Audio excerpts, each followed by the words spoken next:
সুপ্রিয় দর্শক, আসসালামু আলাইকুম। যে যেখানে আছেন আশা করি সবাই ভালো আছেন, সুস্থ আছেন। আজকের পর্বে আপনাদের জন্য নিয়ে আসলাম নান রুটি। আর এই যে দেখুন, আমি বাসায় নান রুটিগুলো বানিয়ে নিয়েছি। আর এই নান রুটিগুলো খেতে এতটাই টেস্টি যে আপনারা একবার বানালে বারবার খেতে মন চাইবে। আর একদম সফট, এটা আপনারা 5-6 ঘন্টা রেখে দিলেও কিন্তু এটা শক্ত হবে না। যদি সেম রেসিপি ফলো করে আপনারা বাসায় এভাবে নান রুটি বানিয়ে নেবেন। আমি তো আজকে বাটার দিয়ে নান রুটিটা বানাবো, আপনারা বাটার ছাড়াও বানাতে পারবেন, যেভাবেই ভালো লাগবে। আশা করি রেসিপিটা ভালো লাগবে। চলে গেলাম পুরো রেসিপি। নান রুটিটা বানানোর জন্য এখানে আমি একটা বল নিয়েছি, বলে নিয়ে নেব ময়দা। আপনারা আটা দিয়েও করতে পারেন, তবে ময়দা দিয়ে করলে নান রুটিটা খেতে ভালো হয়।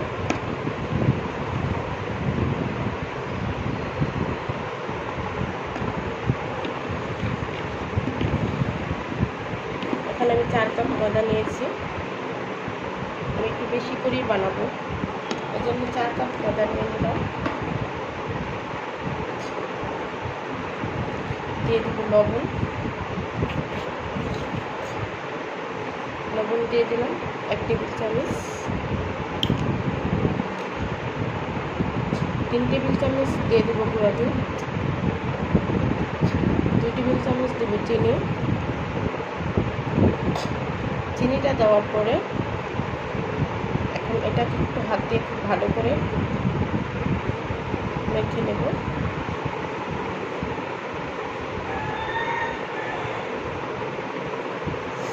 মেখে নেওয়া হয়ে গেলে এখানে দিয়ে দেবো ইস্ট। যেহেতু এখানে 4 টেবিল চামচ ময়দা নিয়েছি, ইস্ট দিয়ে দিলাম 1 টেবিল চামচ, আর দিয়ে দিলাম হাফ টেবিল চামচ। বেশি ইস্ট দিলে গন্ধ করবে, তাই আমি হাফ টেবিল চামচ, 1 টেবিল চামচের 3 ভাগের 1 ভাগ দিয়ে দিলাম। প্রথমত 1 টেবিল চামচ দিয়ে দিলাম, তারপরে দিয়ে দিলাম 1 টেবিল চামচের 3 ভাগের 1 ভাগ। এখন এখানে আমি কুসুম গরম পানি দিয়ে ওটাকে রেডি করে নেব। আপনারা চাইলে এখানে লিকুইড দুধও দিতে পারেন, তবে আমি গুঁড়া দুধ দিয়েছি, এজন্য আমি লিকুইড দুধ দিলাম না। কুসুম গরম, হালকা কুসুম গরম পানি দিয়ে ওটাকে রেডি করে নিতে হবে।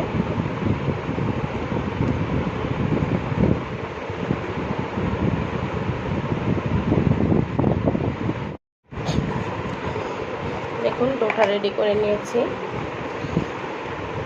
সফট করে ডোটাকে রেডি করতে হবে, বেশি শক্ত করা যাবে না।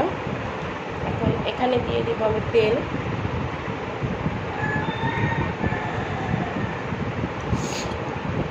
তেল দিয়ে দিলাম 2 টেবিল চামচ।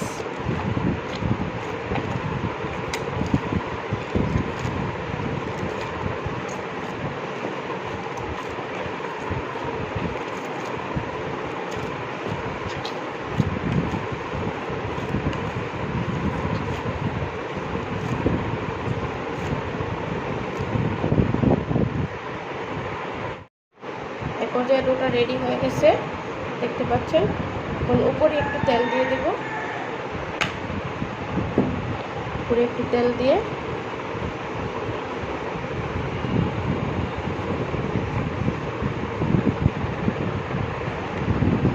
এখন এটাকে আপনারা প্লাস্টিক র্যাপার দিয়ে পেঁচিয়ে নিতে পারেন বা ঢাকা দিয়ে ঢেকে নিতে পারেন। ঢাকা দিয়ে ঢেকে এটাকে রেস্টে রেখে দেবো আমি 1 ঘন্টার জন্য।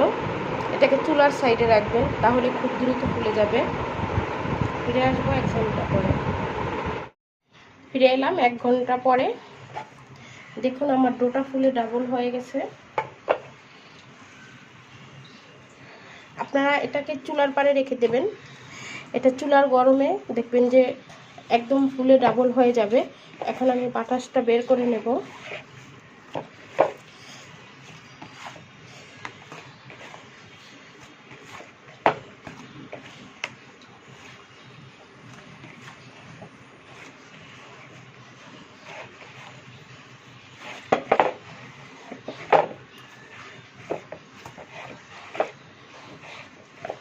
একটু মথে নিয়ে এখানে আমি লেচি কেটে নেব। আমি যে পরিমাণে ময়দা নিয়েছি দেখতে পাচ্ছেন, এরকম সাইজের আমার 11টা রুটি হয়েছে। রুটিটা এখনো বানাইনি, মানে 11টা লেচি কেটে নিয়েছি, দেখতে পাচ্ছেন এরকম সাইজের।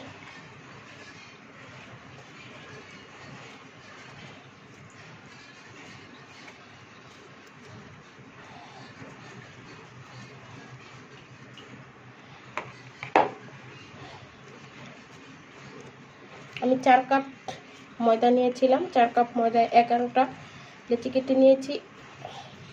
এখন এটাকে একটু ঢাকা দিয়ে রেস্টে রেখে দেবো, তাহলে এটা বলতে খুব সহজ হবে।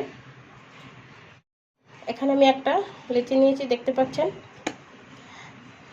একটু সামান্য গুঁড়ি ছিটিয়ে এটাকে বেলে নেব।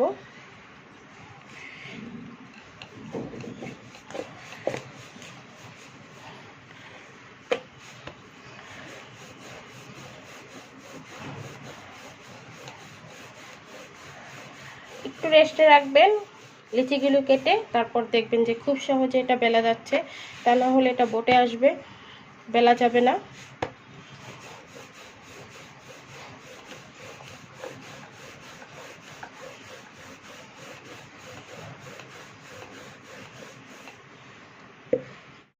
এই যে দেখুন আমি এটা বেলে নিয়েছি, আর এটার দেখতে পাচ্ছেন কতটুকু পাতলা করে এটা নিয়েছি, দেখেই বুঝতে পারছেন। এরকম করেই আমি সবগুলো বেলে নেব। চুলায় আগে থেকেই কড়াই দিয়ে দিয়েছি, এখন দিয়ে দিলাম রুটি।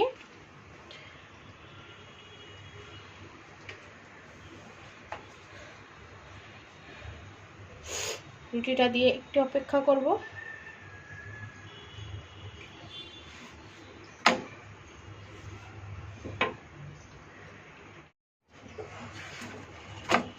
দেখতে পাচ্ছেন রুটিটা ফুলে উঠতেছে।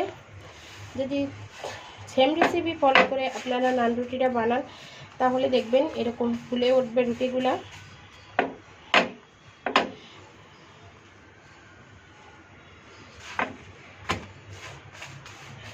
এখন এখানে আমি বাটার দিয়ে দেব।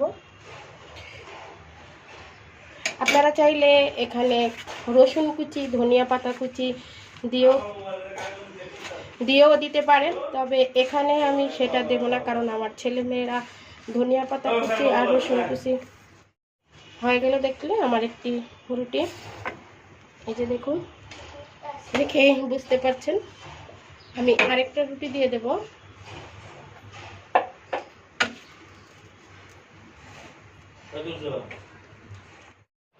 এই যে দেখুন সবগুলা নান রুটি আমি বানিয়ে নিয়েছি, দেখেই বুঝতে পারছেন আর কতটা সফট। এই যে দেখুন, এটা আপনারা ঘন্টার পর ঘন্টা রেখে দেবেন, শক্ত হবে না, একদম সফট, দেখেই বুঝতে পারছেন। এই দেখুন একদম নরম। এভাবে আপনারা বাসায় ট্রাই করতে পারেন। আর আমি তো আজকে নিহারির সাথে এটা পরিবেশন করব।